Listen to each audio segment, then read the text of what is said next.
Future Hacker. Life. Path. Future.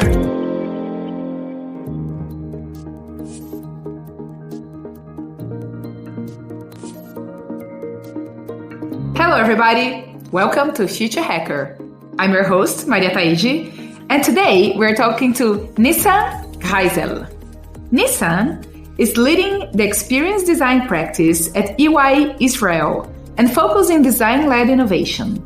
He's an experienced strategic design practitioner, an innovation enthusiast, and a design lecturer with more than 10 years of experience applying design thinking methodology, working with corporate government organizations, NGOs, and startups.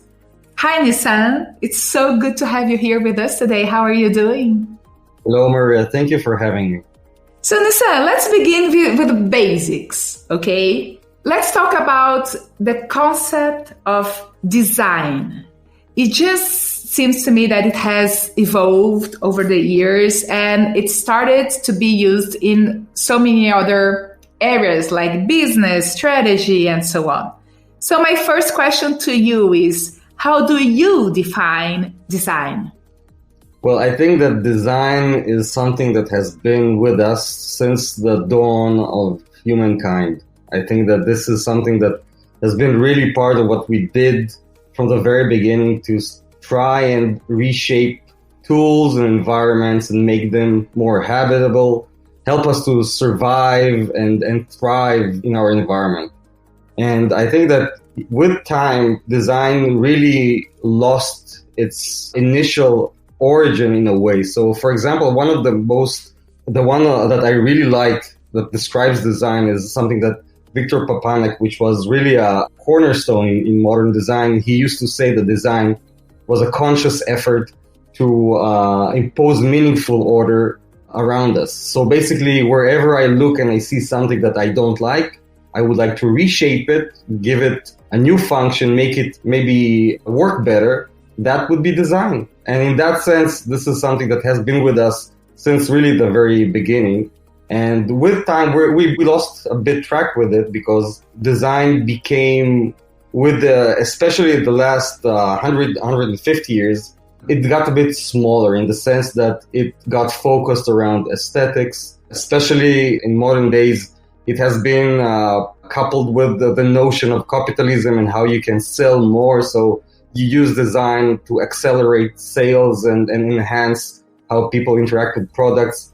And I think in that sense, design became a bit smaller because it stopped providing solutions for social problems. It stopped shaping how we act as culture beings and became very utility, became a lot around tools and products and so on. So I think it became a bit smaller, but I think that within the last few years, design got that room back again. So we are really experiencing these days going back to having a big design.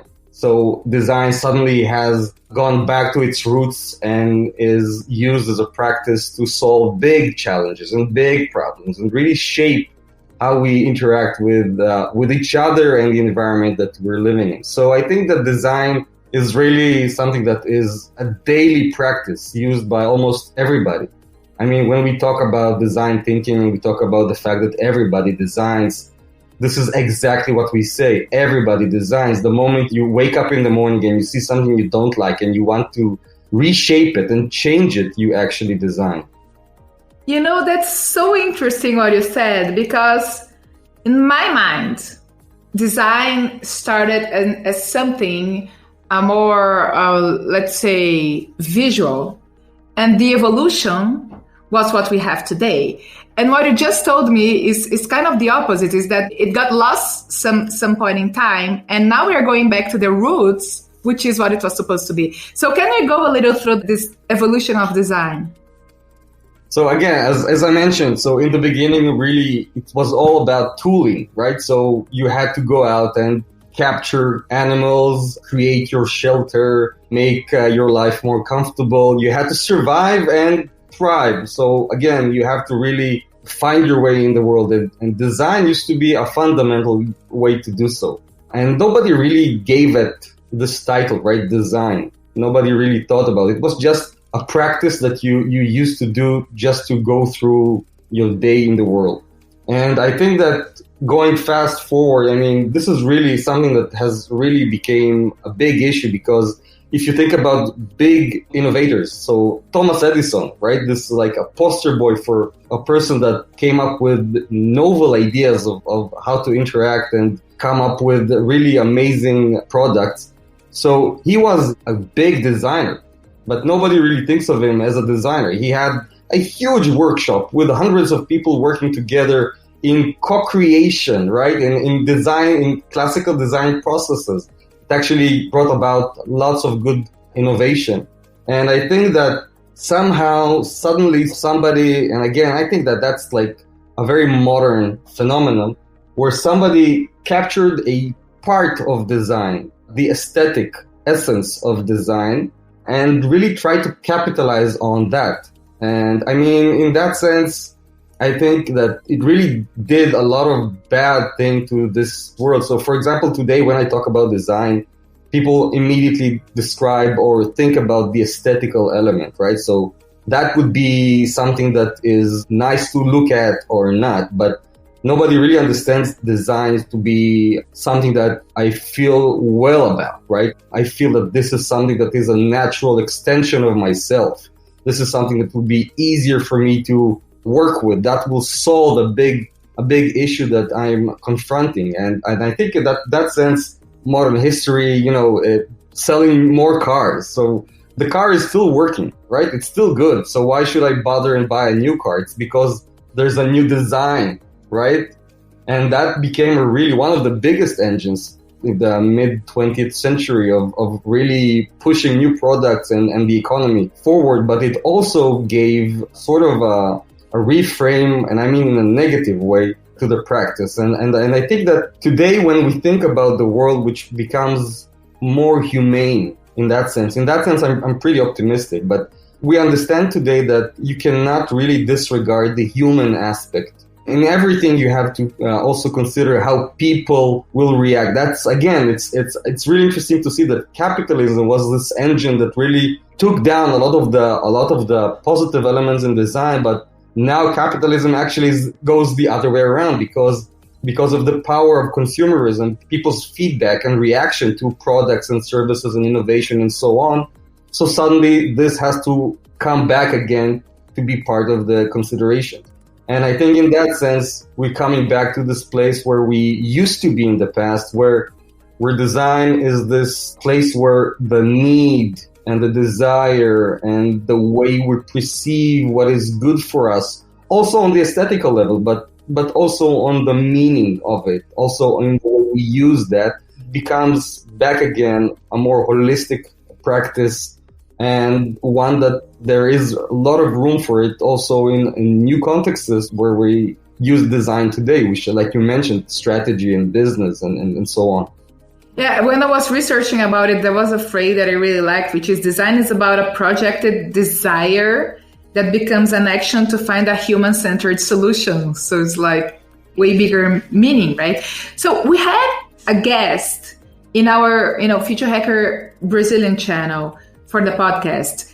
She talked about biomimicry and using nature as a source of inspiration to solve design problems. Do you see that happening? Do you see this as a trend? I think that biomimicry is sort of the end result as we see it today, but I think that biomimicry is something that we use today because we understand better the world that we're living in. So the systems around us are very complex, and in order for us to be really part of this world, we really need to understand the systems around us.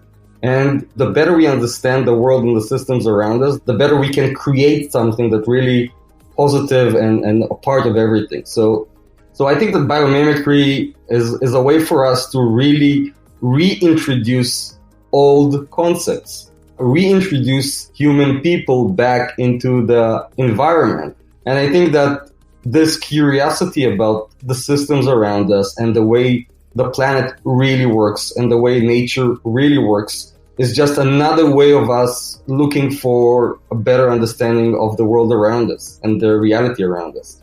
And in that sense, I think that this trend will become stronger. And I think that the better we understand, we can create solutions that are more efficient. People feel better regarding those solutions and so on and so forth. Because again, people are part of the systems, right? We're living in a complex system. And without really understanding that, we will not be able to really design better. Again, if looking back at modernism, for example. So modernist movement tried to understand the complicated systems around us, looking for formulas, right? Looking for models that they could understand and work around. And in that sense, the modernist movement really took apart the complications in the system and tried to create within the systems in a very simplistic manner. And that's not really working when you try to introduce a new concept in a complicated system. And I think in that sense, biomimicry is really, really, really an interesting direction where we try to, again, capture the complexity and design with it. And by doing so, also creating solutions that are better equipped for people, better resolution to the challenges and the problems. And I think that internally, as human beings, we understand that. I mean, when we see a solution that is really coherent with the systems that we live in, it really resonates and really makes us feel more comfortable. And by the way, it also feels more aesthetic in that sense. So I think that biomimicry is a part of a really bigger trend of reintroducing people to the earth. I love that. How do you see new technologies changing the way we interact and create with design? When I was researching the topic, I read this article written by Rob Gerling, which he discusses how artificial intelligence is changing this profession like most of our future jobs, right? So he talks about how everyone will be a designer by having access to tools and knowledge, and designers being curators instead of creators, and how new technologies will be able to amplify the designer's capability to a level we wouldn't be able to create ourselves. So what's your thought on that? Well, I think that I'm a humanist by nature, so it's really a hard concept for me to say that we will be curators and we'll step back and let the machine do the design for us, because I feel that maybe a bit down the road, when we'll have certain capabilities, maybe it will become a better tool for us to create and make decisions. But still, I think that keeping a human being in the loop is a fundamental rule that we need to keep on doing so, and not delegating decisions to an algorithm. That still there are a lot of questions regarding that. I think that maybe if go back a bit in the time frames, I mean, what we just described is a bit further down the road, but I think that even today we already see the differences and the evolution of the practice itself. So for example, design, which is considered by people as a soft practice, right? Because we are looking at, again, complex systems, and that also includes the cultural and the social elements and resolving all kinds of challenges and so on. But we're doing that from a very soft toolbox. So we're trying to use aesthetics and functionality and somehow mesh that into a successful solution. But and I think that even today you already see the shift into using data, for example. So data-driven design already introduces a new phenomenon where the design is no longer only soft, but rather it's a combination of the softer elements in our culture, but also with certain degree of data that supports that. So we already have here this very interesting mesh between hard data and soft exploration of what design could be. And this is something that we already experiencing in these days. And I think that that's also part of how design is finding its new place in the world, because it stops being this soft skill by very unique unicorn people, and become something that is really a more mundane and data-driven sort of practice. And then I also think that, again, in a very immediate time frame, I think that also we have new tools for simulation and creation and experimenting, right? Because in the past, when a designer used to try and create something, he had to go and craft that. He had to somehow make that design a reality. And only by doing so, he had the opportunity to take design decisions. And I think that today, you can take design decisions without doing the actual design, just going through the simulation and trying to capture the future shape, the future functionality, even by going through the actual process. So you are in constant dialogue within the process of creation. You're in the dialogue with your end product.